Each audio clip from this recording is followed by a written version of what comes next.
তৃণমূল আর নয়।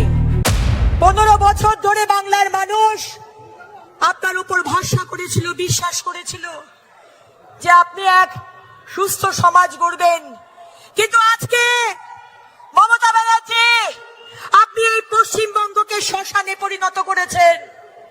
আর এই শ্মশানে ধ্বংসের নৃত্য করছে আপনার দলের বিধায়ক, সাংসদ, ক্যাডাররা। আজকে টিএমসি ক্ষমতা হারাচ্ছে। মমতা ব্যানার্জি, আপনি ক্ষমতা থেকে সরে যাচ্ছেন, কারণ বাংলার মানুষ সিদ্ধান্ত নিয়েছে এই তৃণমূল আর নয়। বাংলা হান্টের আরো খবর দেখতে নজর রাখুন। বাংলা খবর মানেই বাংলা হান্ট।